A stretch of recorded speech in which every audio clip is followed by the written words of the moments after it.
And there's so many reasons to celebrate. An Easter tradition is back at Red Rocks, returning in person for the first time in years. It's just a beautiful setting, just wonderful people, worship, music, all of that stuff coming together. A school district in the metro is getting a second chance. The changes Adams 14 needs to make to improve its performance. And the city of Denver is taking steps to make amends. This is a great first step in acknowledging that Chinese immigrants have been here for centuries. It's ready to issue a formal apology for its role in an anti-Chinese riot that dates back more than 100 years. It's just the right thing to do. Plus, the Nuggets start the playoffs on the road. We have a preview of their series against Golden State. I think that has to give our guys some confidence, knowing that we have beaten this team in their home building.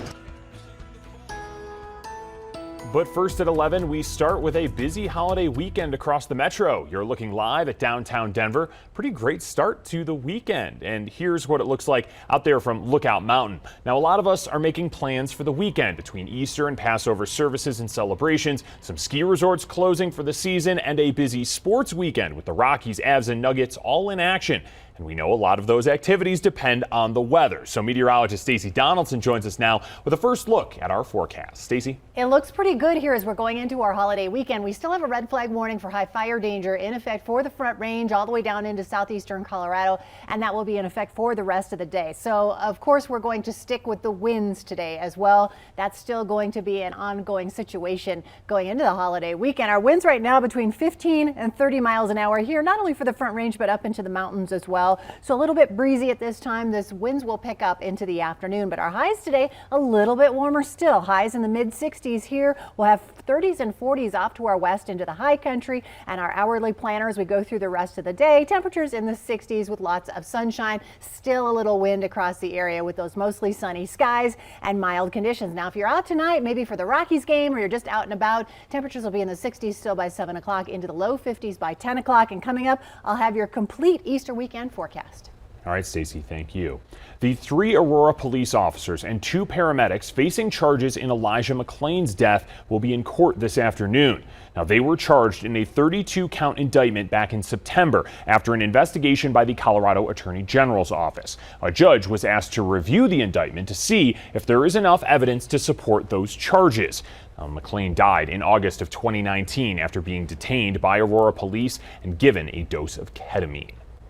The group tasked with monitoring the Aurora Police Department will finalize its community committee and its duties. IntegraSure has already created a website to help you follow its progress. It's auroramonitor.org.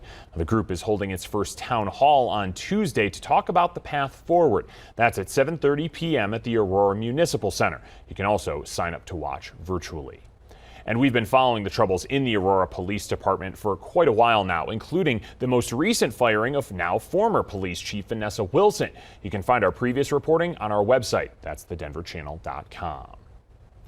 We'll get an update today on the competency status of the man charged in the Boulder King super shooting. Ahmad Alisa has a hearing at 1:30. He's accused of killing 10 people last March. Alisa has been found incompetent to stand trial twice. He's getting treatment at the state mental hospital that's in Pueblo. Investigators in New York are piecing together information about what Frank James did during the manhunt for him. He's the man charged with shooting 10 people in a subway train car on Tuesday. Investigators say he was hiding in plain sight after the shooting, riding the subway, checking into a hostel, and wandering the streets of Manhattan. He eventually called police and turned himself in. He told them where he was. Initial press and police reports in cases like this one are often inaccurate. Mr. James is entitled to a fair trial, and we will ensure that he receives one. James appeared in federal court yesterday on terrorism-related charges. He has not entered a plea yet, and the judge is asking to provide him with psychiatric care. Now, a motive here is still unclear, but investigators say he had the means to carry out more attacks. Well, before it was home to the Rockies, Denver's Lodo neighborhood was a bustling Chinatown. That all changed with a deadly race riot. More than a century later, the city of Denver is making a formal apology and will do more to recognize the huge contribution of those early Chinese residents to our city. Denver 7's Veronica Acosta reports. More than 100 years ago, this alley near 16th Street in Wazee was part of Denver's Chinatown. Fast forward to now, Denver will be the 5th city in the United States to publicly apologize for its role in anti-Chinese riots. The one here in Denver happened in 1880. It'll be the first city outside of California to do such a thing. Listen to why some say this is so important. It means so much that the city of Denver is issuing this apology, because it means that they, one, acknowledge that there used to be a Chinatown, and two, acknowledge that the conditions for which when the Chinatown existed were not ideal. It was very xenophobic, and the city itself and the structures that were in place didn't really support having an immigrant community. The anti-Chinese riot happened on Wazee Street between 15th and 17th, right in an alley where Chinatown once was, where we are this morning. It happened on October 31st, 1880. City officials acknowledged that after the riot, the city didn't step up to protect Chinese residents and didn't listen to pleas for protection. They say before the riot, the city played a role in discrimination, even pushing communities of color into segregated areas.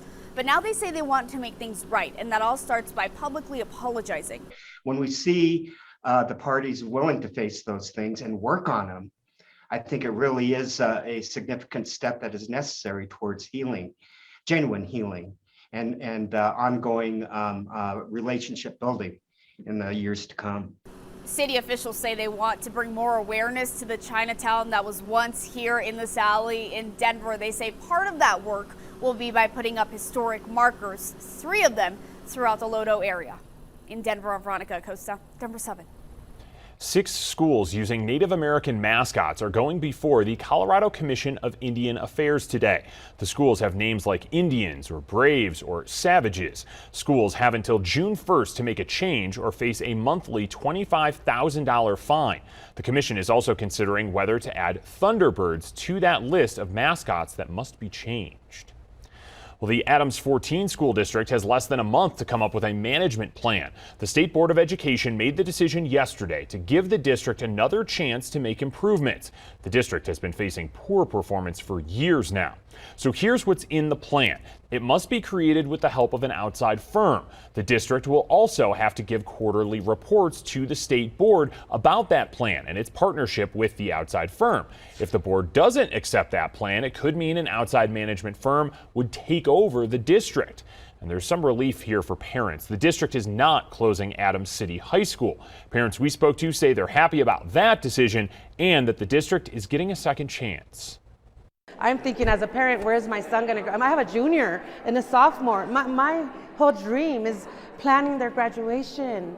My whole dream is planning the rest of their future. Now Adams 14 needs to submit its management plan before the next State Board of Education meeting, which is on May 11th.